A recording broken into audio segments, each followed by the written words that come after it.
was your reaction when you learned that a sequel to The Devil Wears Prada was officially happening? Well, that meant I would get paid. So I was very happy. I had said I would do it just based on the script.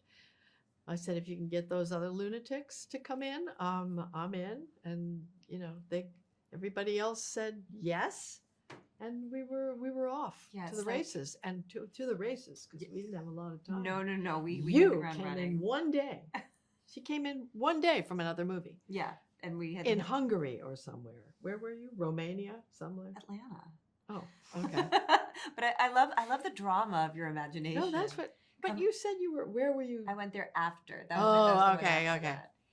No, but it's busy. kind of. I just like when you were talking about it. Yeah. I just got like this vision of like the bat symbol, but instead it's our red shoe. Yeah. So it's kind of like it hit the sky, and we were all like, "We must to Elias Clark." Awesome. Okay. What was it like stepping back into your respective characters' shoes after all these years? Shoes? It was very difficult because this is hard for me. I mean, it's a long day, and I love getting my slippers on at the end of the day, like a real grandma, But yeah, I thought that was hard. This person ran through Manhattan endlessly in her shoes, and she says, doesn't really hurt my feet. I never. Yes, no, you I did. didn't. I said the last thing I said to you on set was, "Oh no, they hurt." Oh yeah, that was the last thing. But early No, in I the was- shoot, you said, No. it's so funny. It doesn't really hurt me. I thought, No, that was just a point. That I was manifesting that truth. No, actually, in the first But you film, when I did was run. 22, Oh yeah. they didn't hurt.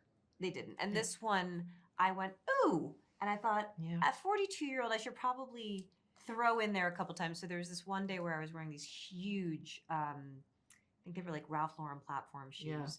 Yeah. And I realized that Andy would have taken the subway home in those shoes. And I said, David, I just have to be like doing a very Andy muttering about them, just be like, so stupid, so pretty, so stupid. And it just has to be some kind of commentary on Something, it. yeah. Something.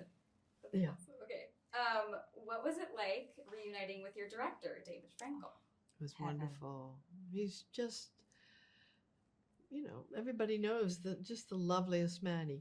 And we had a joint interview with him this morning, and he was talking about how he'd kept a diary, and on the fourth day, he wrote, "How could a day be any worse than this day?" He had no idea. We were ecstatically happy. He keeps it all to himself, and he's unfailingly kind and smart and focused. But as a leader on the set, he understands that not everybody wants to know that you're in dangerous waters, you're nearing the iceberg. You got to keep it to yourself. And he did. I hold David in a particular place of gratitude because, like most people, when I was 22, it was kind of a mess.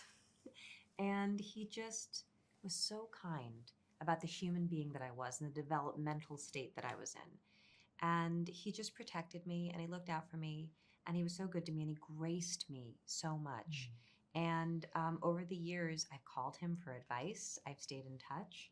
And so it was such a joy to be reunited with him as an adult now who knows how to take care of herself and didn't have to lean on him so hard. And this time I just kind of like, you know what? I'd love to take care of you this time. My feet don't hurt. How many miles do you need me to run? Yeah. That's wonderful. All right. I know you've both worked or interacted with other cast members over the years, but what was it like getting this particular gang back together?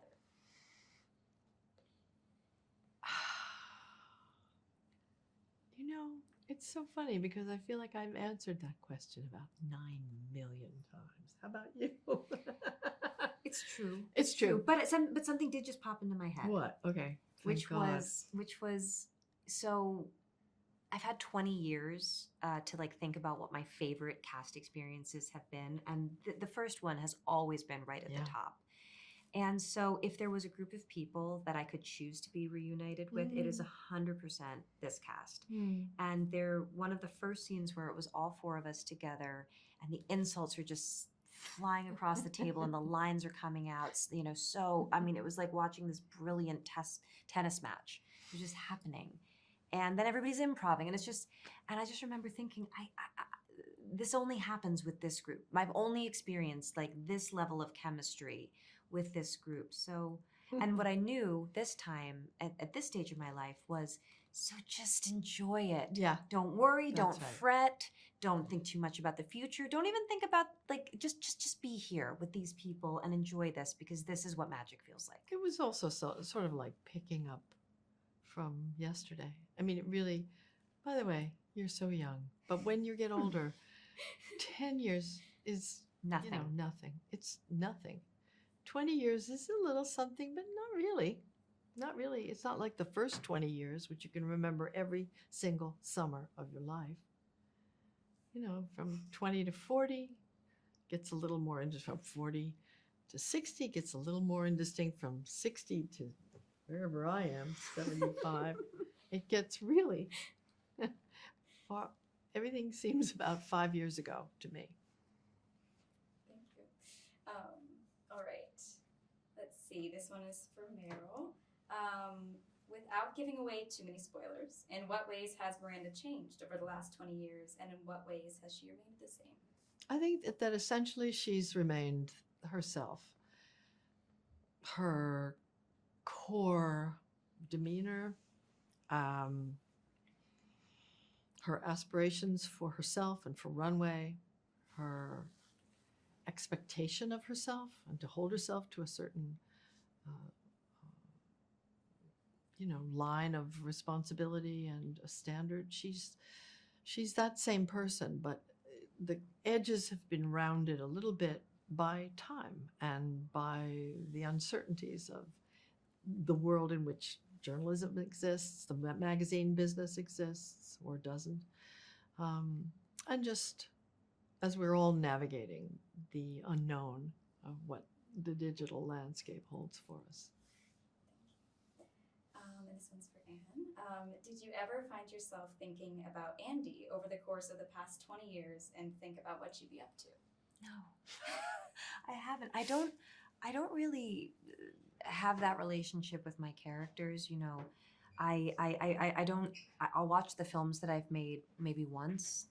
You know, just to kind of be respectful to the process and be out of curiosity about what we made. But I don't really live in the past. You know. My relationship with my characters is through the making of them and through all the thought that goes into them and the muscle memory of playing them. But